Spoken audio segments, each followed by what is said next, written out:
माननीय प्रधानमंत्री नरेंद्र मोदी जी के नेतृत्व में जिस तरह से पिछले 10 वर्ष में इस कालखंड में भारत की तरफ देखने का नज़रिया पूरे विश्व का बदला है। भारत में हुई प्रगति और प्रगति की गति इनको देख करके लोग जिस तरह से चमत्कृत हैं।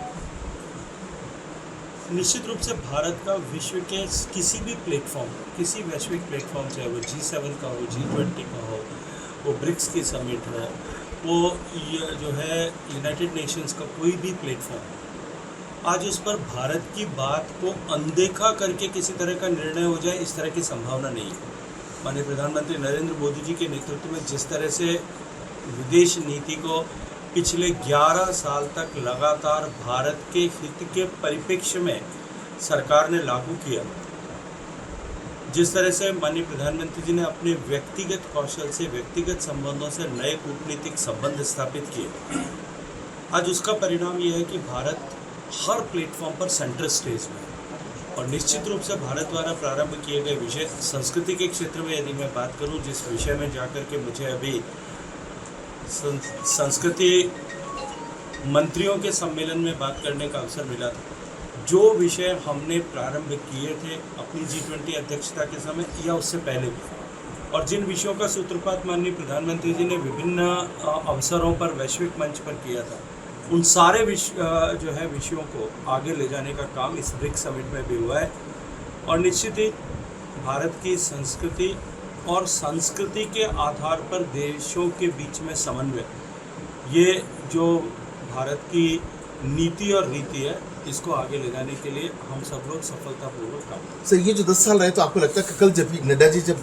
राजधानी पधारे थे, आप भी साथ थे, उनके चेहरे पे जो खुशी थी, कार्यकर्ताओं में जो खुशी थी, वो एक बड़ा संकेत है? निश्चित रूप से। लेकिन पिछले 11 साल में जिस तरह से भारत ने प्रगति की, जिस मुकाम से उठ करके भारत ने 11 साल में आज अपना जो स्थान विश्व में बनाया, चाहे वो आर्थिक दृष्टिकोण से देखें कि हम जो 10वें 11वें नंबर की अर्थव्यवस्था होते थे, आज दुनिया की 4थे नंबर की बड़ी अर्थव्यवस्था है। अगर हम अपनी सीमाओं की सुरक्षा के दृष्टिकोण से देखें, अभी हाल में ऑपरेशन सिंदूर के समय भारत की सेनाओं के शौर्य और पराक्रम को पूरे विश्व भर ने चमत्कृत दृष्टि से देखा है। सामान्य मानवीय के जीवन में परिवर्तन के दृष्टिकोण से देखें, इस 11 साल में आमूलचूल परिवर्तन देश ने देखा, और देश ने एक नई गवर्नेंस की विधा को देखा कि जहां नो वन लेफ्ट बिहाइंड, कोई भी पीछे न छूट जाए, इस लक्ष्य के साथ में सरकार काम कर रही है। चाहे वो गरीब का घर बनाना हो, चाहे गरीब के घर में शौचालय बनाना हो, चाहे गरीब के घर तक पानी पहुंचाना हो, बिजली पहुंचाना हो, गैस का चूल्हा पहुंचाना हो, गांव तक सड़क पहुंचानी हो, कोई भी पीछे शेष न रह जाए, इस लक्ष्य के साथ में सरकार काम कर रही है। और जिसका परिणाम आज दिखाई देता है कि 30 करोड़ लोग गरीबी की रेखा से बाहर निकल पाए। तो निश्चित रूप से गरीब को गणेश मान करके समाज की सेवा के संकल्प और देश को आगे बढ़ाने, भारत को के सामर्थ्य को बढ़ाने, भारत के शक्ति को बढ़ाने और भारत के विचार को आगे विश्व कल्याण के लिए प्रतिपादित करने के दृष्टिकोण से जो भारतीय जनता पार्टी जिस लक्ष्य को लेकर के स्थापित हुई और काम कर रही है, निश्चित रूप से उसको साकार होते हुए देखना कार्यकर्ताओं के लिए भी और नेतृत्व के लिए, सभी के लिए प्रसन्नता का कारण है। भी कहा था कि ये दुर्भाग्यपूर्ण है, और निश्चित रूप से उनकी और उनसे जुड़े हुए जिस व्यक्ति को गिरफ्तार किया गया और उससे जुड़े हुए सारे सूत्रों की और तत्वों की गहराई के साथ में जांच होनी चाहिए। ऐसे लोग जिन्होंने राष्ट्र की सुरक्षा के साथ में जानबूझ करके खिलवाड़ किया है, उनके जिस किसी से भी संपर्क है, चाहे वो पूर्व मंत्री हो या अन्य कोई भी हो, उन सब की गहराई के साथ में जांच होनी चाहिए। उनकी हर विजिट की, उनके हर संपर्क की, हर सूत्र की जांच होनी चाहिए, और ऐसे राष्ट्र विरोधी तत्वों को उनके किए की सजा भुगतनी ही चाहिए, चाहे वो पीर पगारो हो या फिर गाजी फकीर। निश्चित रूप से। आज तो जिन 2 लोगों का नाम आप ले रहे हैं, मुझे लगता है वो तो अब दुनिया में नहीं है, इसलिए उनका चर्चा करने की आवश्यकता नहीं है, लेकिन जो है उनकी भूमिका की निश्चित रूप से जांच होनी ही चाहिए। ब्रिक्स के मंत्री समूह की बैठक ब्राज़ील में आयोजित हुई थी, और क्योंकि ब्राज़ील सीधे जाने का कोई भी व्यवस्था भारत से हो नहीं सकती, दूरी अधिक होने के नाते, या तो लंदन या दुबई कहीं एक जगह ब्रेक लेकर के जाना होता है। ब्राज़ील की उस यात्रा के समय में लंदन में मेरे पास में 5-6 घंटे का जो समय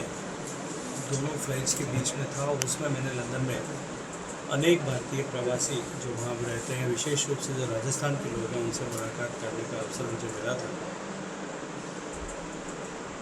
मैं एक बात के लिए भारत से बाहर रहने वाले लोग, चाहे वो लंदन में रहते हैं, चाहे वो अरब देशों में कहीं रहते हैं, खाड़ी देशों में कहीं रहते हैं, या उसके अतिरिक्त भी जहाँ जाने का अवसर मिलता है, मैं ये मानता हूँ कि प्रवासी भारतीय भारत के संस्कृति के अग्रदूत की तरह उन देशों में रह कर के काम करते हैं। वो आज भी बहुत शिद्दत के साथ में अपनी जड़ों के साथ में जुड़े हुए हैं, अपनी सांस्कृतिक मान्यताओं के साथ में जुड़े हुए हैं।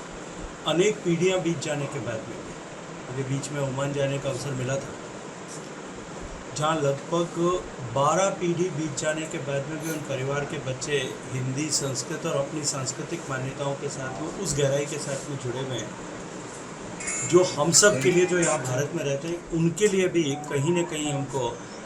प्रेरित भी करता है और विचार करने के लिए हम सबको जो है वो मजबूर। तो उनको सत्र जब आएगा, मानसून का सत्र, उसमें अवसर मिलेगा। लोकतांत्रिक व्यवस्था में हर सत्र में संसद के दोनों सदनों में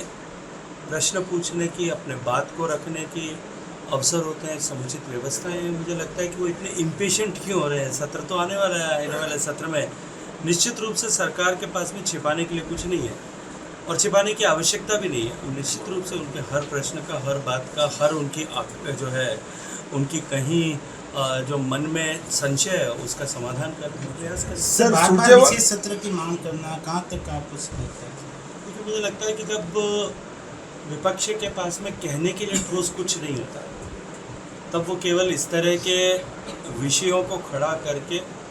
और ध्यान अपनी तरफ आकर्षित करने की प्रयास करते हैं। आने वाले 20-25 दिन में अब तो सत्र प्रारंभ होने वाला है, नया सत्र होगा, मानसून सत्र के समय में निश्चित सबको पूरा अवसर है। नौकरी के रजिस्ट्रेशन वास्ते लोन लागे उन लोग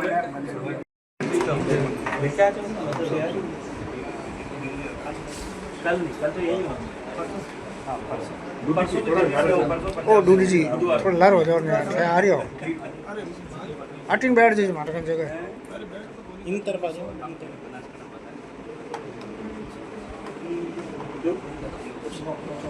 अगर आप ये वीडियो YouTube पर देख रहे हैं तो हमारे चैनल को सब्सक्राइब करें और बेल आइकन को दबाना ना भूलें। अगर आप Facebook पर ये वीडियो देख रहे हैं तो हमारे पेज को लाइक करें।